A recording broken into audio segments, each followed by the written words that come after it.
जय हिंद दोस्तों, नमस्कार सभी भाइयों को। साथियों, बैंक को मिला नया अधिकार।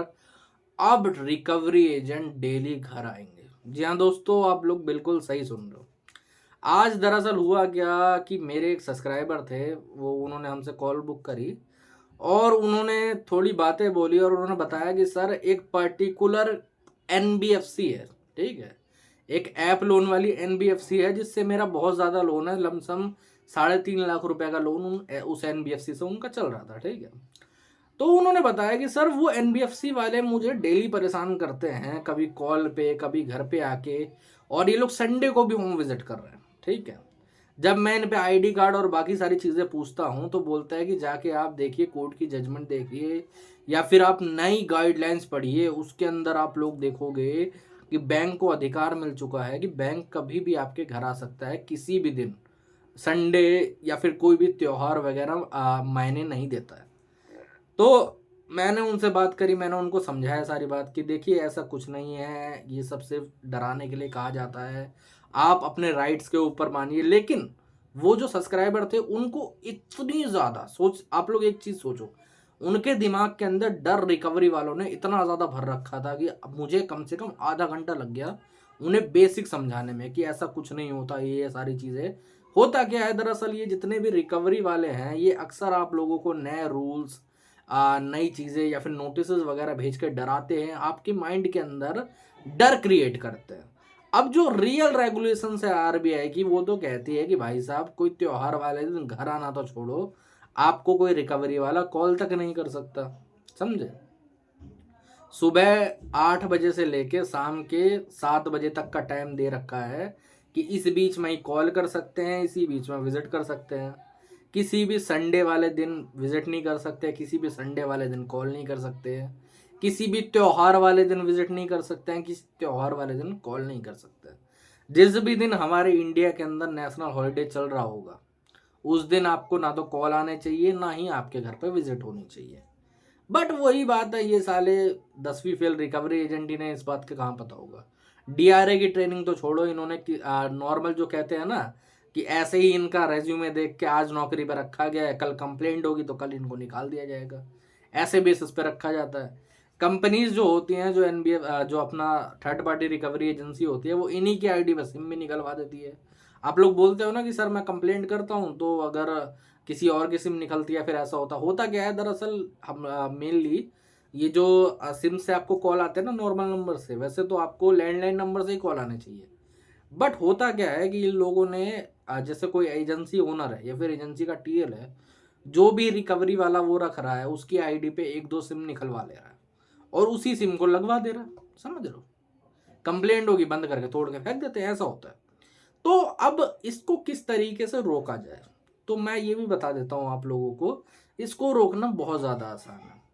अगर आप लोग इस चीज़ से नहीं डरते हो कि भाई साहब मेरे घर पे कोई आ रहा है, मुझे उससे बात करनी पड़ रही है, तो सबसे पहला ऑप्शन तो ये रहता है कि आप फेस करो। जी हाँ, बिल्कुल।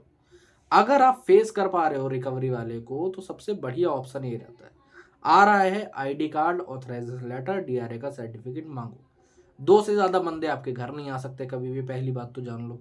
अगर आ रहे हैं तुरंत वीडियो रिकॉर्डिंग करिए और उन पर बोलिए मैं दो ही बंदों से बात करूंगा, आपकी मर्जी, आप चुन लो किससे बात करवानी है आपको, ठीक है।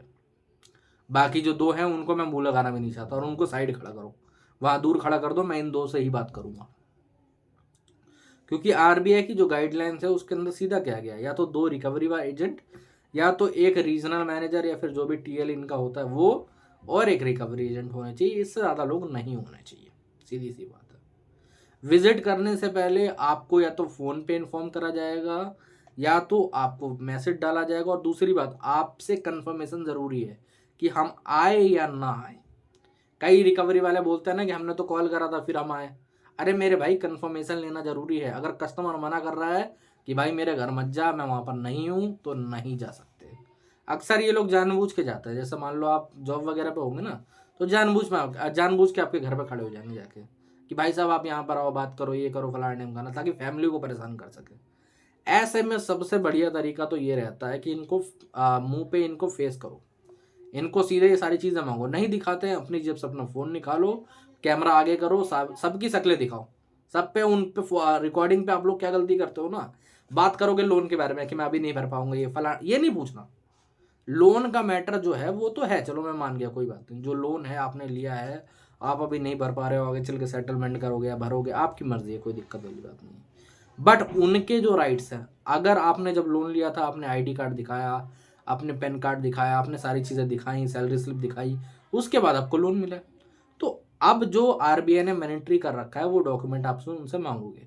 आप रिकॉर्डिंग में, कई लोग क्या करते हैं, रिकॉर्डिंग कर रहे 10 सेकंड कर ही बंद कर दी, ये कोई तरीका नहीं है। 10 मिनट खड़े हैं तो 10 मिनट बनाओ, 10 मिनट उन पर ID card, authorisation letter, DRA का सर्टिफिकेट मांगो। बीच में गलती से भी अगर उसने तू तड़क कर दिया ना, तो वो पॉइंट पकड़ लो, उसके बेसिस पे आप आरबीआई में कंप्लेंट डलवाओगे, मुआवजा पाओगे, सेकेंडरी उस रिकवरी वालों को नौकरी से निकलवा दोगे। और बताओ, आप लोग बोलते हो ना कि सर चलो मैं आरबीआई में कंप्लेंट कर दूंगा, रिकवरी रुक जाएगी, लेकिन उसने मुझे बहुत परेशान करा था पर्टिकुलर रिकवरी वाले ने, उसका क्या होगा? तो आप चाहो तो उसे नौकरी से निकलवा सकते हो, उसके खिलाफ एफआईआर भी करवा सकते हो। अब अक्सर होता क्या है, जब कई बार सिचुएशन आगे बढ़ जाती है ना, तो लोग ये सोचते हैं कि पुलिस थाने भी लोग कई बार जाते हैं, तो वहाँ पर बोला जाता है कि लोन का मैटर है, हम नहीं बोलेंगे, ऐसे करके, समझ रहे हो? या फिर लिया है तो दे दे, ऐसे करके होता है कई बार, समझ रहे हो? क्योंकि कुछ लोग अपना जो काम होता है ना उससे भागते हैं। हमारे देश में कई पुलिस वाले अपने काम से भागते हैं बहुत ज़्यादा, कई लोग अच्छे भी होते हैं लेकिन कई लोग काम से भागते हैं। जैसे अगर एफआईआर लेके जाओ तो लिखते नहीं है, फिर ऐसे, तो उस सिचुएशन में क्या करना चाहिए? तो आप कुछ मत करो, आप एक लिखित रूप में अपनी एफआईआर, अपनी कंप्लेंट पेपर में लिखो, उसको आप स्पीड पोस्ट करवा दो थाने में, ठीक है? स्पीड पोस्ट की स्लिप अपने पास रख लो, आगे चल के उस पर एक्शन ज़रूर होगा, गारंटी 105%। क्योंकि वो लिखित रूप में गया, उसका रिकॉर्ड आपके पास है, उन्होंने रिसीव करा है, और रिसीव करने के बाद वो उनको उस पर काम करना पड़ेगा। अगर आपके साथ एक्चुअल में कोई बदसलूकी ज़्यादा हद पे हुई होगी, तो वहाँ पर सिंपली ये चीज़ होगी कि वहाँ पर आपके उसके खिलाफ एफआईआर होगी, वो जेल में गारंटीड जाएगा, समझ रहे हो? इनको फिर इनके मैनेजर भी बचाने नहीं आते। एक किस्सा ऐसे ही हुआ था हमारा महाराष्ट्र में, हमारे क्लाइंट के रात में क्या हुआ था, क्लाइंट के घर पे 2 रिकवरी वाले दारू पी के चले गए थे, क्लाइंट ने रख के धो दिया, भाई साहब धो दिया। उसके ये सोच लो कि जो क्लाइंट था उसके हाथ में है ना, उनके दांत घुस गए थे, मतलब कैसे थप्पड़ मारते हैं ना तो दांत लग जाता है, ऐसे करके वैसा वाला सीन हो गया था, ठीक है? एफआईआर किसके अगेंस्ट हुई? रिकवरी वाले के अगेंस्ट हुई। बाद में 2 दिन तक उसका मैनेजर नहीं आया, 2 दिन बाद मैनेजर आया, हाथ वाथ जोड़े, ये वो फलाना ढिमकाना करा, उसके बाद बेल वेल करवाई, तब जाके छूटे थे वो, समझ रहे हो? इनका कोई पूछने वाला नहीं है यार, इनको वो कुछ नहीं है। ये लोग, आप लोगों को कई बार लगता है ना कि ये लोग 4 बंदे आ रहे हैं, 5 बंदे आ रहे हैं, क्यों आते हैं? ये लोग अपने बचाव के लिए आते हैं, समझ रहे हो? इनको कोई वो तुम्हें लग रहा होगा कि तुम्हें डराने या तुम्हें पीटने आ रहे होगा, नहीं, अपने बचाव में आ रहा है कि कस्टमर कहीं रख के धो ना दे इनको। हमारे यहाँ पर दिल्ली वगैरह में तो रख के धोते हैं अच्छे से, दिल्ली हरियाणा साइड में आराम से ऐसा रगड़ देते हैं कि ये रिकवरी वाले दोबारा आते भी नहीं उस गली में। आपको एक चीज़ मैं बताना चाहूँगा, दिल्ली के अंदर, दिल्ली हरियाणा साइड में कम से कम 50 ऐसी जगह होंगी, मिनिमम 50 में ऐसी अंदाजे में बता रहा हूँ, ज़्यादा ही होंगी इससे, ठीक है? 50 ऐसी जगह हैं जो कि ब्लैक लिस्टेड है। ब्लैक लिस्टेड क्या होती है? वहाँ पर रिकवरी एजेंट जा ही नहीं सकता, वहाँ पर सारी एजेंसी ने उसे ब्लैक लिस्टेड कर दिया, क्योंकि यहाँ तो वहाँ पर किसी रिकवरी वाले की कुटाई हुई थी, या फिर वहाँ पर इतनी ज़्यादा कंप्लेंट गिर चुकी है आरबीआई में कि अगर वहाँ पर जाएंगे तो अपनी मौत को दावत देना एक तरीके से उनका। वहाँ पर विजिट होती नहीं है। अगर वहाँ पर कोई कस्टमर है, कई लोग बोलते हैं ना कि सर मैंने क्रेडिट कार्ड तो डिफॉल्ट कर दिया, लोन तो डिफॉल्ट कर दिया, 6 महीने हो गए, अभी कोई आया ही नहीं आता। इसी वजह से नहीं आता है। वजह क्या है? सिर्फ यही वजह है कि वो ब्लैक लिस्टेड एरिया में आप रह रहे हो, समझ रहे हो? आप लोग एक तरीके से और पता कर सकते हो, मेरे को कमेंट सेक्शन में लिख सकते हो अपने जो एनबीएफसी का नाम, अपने शहर का नाम, और अपना जिला या फिर जो भी एरिया उसका नाम लिख सकते हो, तो मैं आपको बता दूंगा वहाँ पर विजिट होती है कि नहीं होती है, ठीक है? सेकेंडरी चीज़ है कि आप, सबसे बढ़िया तरीका ये रहता है विजिट और कॉल्स को रोकने का, कि आप पहले बैंक में कंप्लेंट दीजिए, उसके 30 डेज के बाद एक आरबीआई में एप्लीकेशन लगवाइए, ऑनलाइन के माध्यम से, ऑफलाइन भी लगवा सकते हो लेकिन ऑफलाइन में झंझट ज़्यादा है, तो ऑनलाइन लगवाओगे वो ज़्यादा बढ़िया रहेगा, सबसे बढ़िया तरीका है, ठीक है? आपकी कंप्लेंट कुल मिला के आधे घंटे के अंदर हो जाएगी, ओके? आधे घंटे में आप कंप्लेंट करवाओगे, जो रिकॉर्डिंग्स, जो भी प्रूफ्स आपके पास हो रहे हैं, चाहे वीडियो रिकॉर्डिंग हो रही हो, चाहे कॉल रिकॉर्डिंग हो रही हो, चाहे आपके पास कोई स्क्रीनशॉट्स हो मैसेज के, ठीक है? एक चीज़ और बताना चाहूँगा, आप किसी बैंक वाले से अगर बात करते हो ना, सबसे पहला टेक्निक मैं बताता हूँ आपको सॉरी, सबसे बढ़िया तरीका मैं आपको बताता हूँ कि उस पर उसका बैंक का नाम ज़रूर पूछो शुरुआत में, समझे? कई लोग क्या होता है, रिकॉर्डिंग के अंदर गाली खा लेते हैं, गाली दे देते हैं, उसके बाद उसमें बैंक का नाम नहीं होता, तो वो रिकॉर्डिंग रिजेक्ट हो जाती है। आप लोग शुरुआत में पूछो ये कौन से बैंक से बात कर रहे हो, अगर नहीं बता दो तो काट दो, कोई ज़रूरी वाली बात नहीं है, ठीक है? बैंक का नाम, उसका नाम पूछ लो, सबसे बढ़िया है। उसके बाद बात करनी है तो करो, वरना मत करो, सिंपली बात है। अगर आपको सिर्फ और सिर्फ, मैं 30 दिन के अंदर विजिट रुक जाती है, समझ लो। कई लोग बोलते हैं ना कि सर डिफ़ॉल्ट अभी हुआ है तो 30 दिन बाद कैसे रुकेगी। आपको पहले दूसरे दिन परेशान कर रहा है ना डिफ़ॉल्ट के बाद में, तो आप एक काम करो, पहले मेल पे कंप्लेंट डाल दो, ट्वीट कर दो। उसके 30 डेज़ के बाद जैसे ही अगला महीना आता है आप आरबीआई में डलवा दो, आरबीआई में डलवा दो, रुक जाएगा। अब तक ऐसी कोई एनबीएफसी या ऐसा कोई बैंक पैदा नहीं हुआ जिसमें अगर आप आरबीआई में उसकी कंप्लेंट करते हो और सही तरीके से फॉलोअप करते हो तो वह दोबारा आपके घर पे होम विजिट कर ले या फिर दोबारा आपको कॉल करके परेशान कर दे। हाँ, एक आधी कॉल वगैरह आ सकती है पेमेंट रिमाइंडर के लिए कि सर पेमेंट करवा देते, या फिर ऐसा हो जाता, क्योंकि थोड़ा बहुत उनको भी रिकॉर्ड में दिखाना पड़ता है।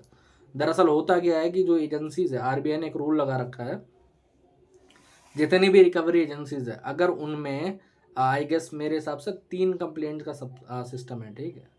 अगर 1 या 2 महीने के अंदर में 3 कंप्लेंट आरबीआई की एक एजेंसी को पड़ गई तो वो एजेंसी ब्लैक लिस्टेड हो जाती है। आपको मैं बताना चाहूँगा, पिछले महीने की बात है, दिल्ली के अंदर 12 एजेंसीज ब्लैक लिस्टेड हुई हैं, सस्पेंशन उनके ऊपर डाला गया है, 3-3, 4-4 महीने का सस्पेंशन डाला गया, समझ रहे हो। और कुछ परमानेंट भी बंद हुई हैं। अब ये सस्पेंशन होता क्या, आपको लग रहा होगा कि 3 महीने के तो सस्पेंशन है।